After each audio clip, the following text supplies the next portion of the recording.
My name's Sam Lowe and I've been lucky enough to be the Apprentice of the Year for the construction sector.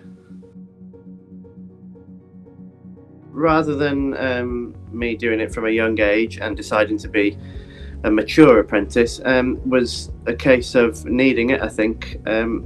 I didn't do anything straight out of school that I was particularly committed to, but then having my little boy being born and needing to go out and find a forever career, that's what made me decide that I needed to possibly get a trade behind me, and I ended up deciding on plumbing.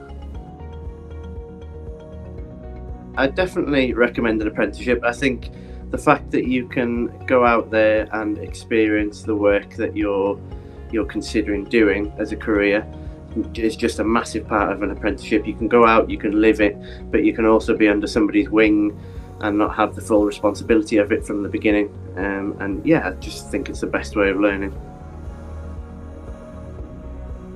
Initially, I think my friends were a little bit shocked, as it wasn't something I'd shown interest in before.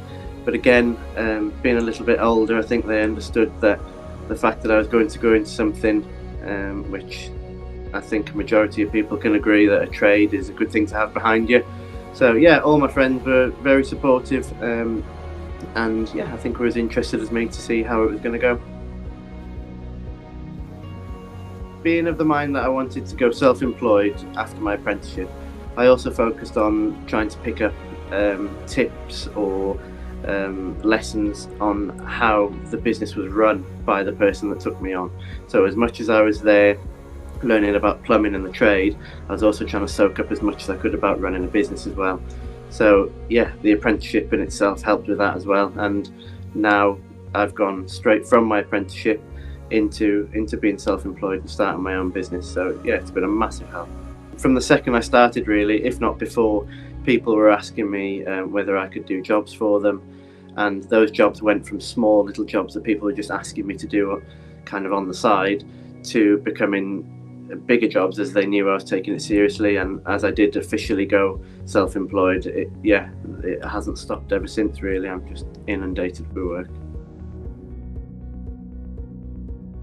I was really happy to have heard that I was even nominated for the award, let alone having won it.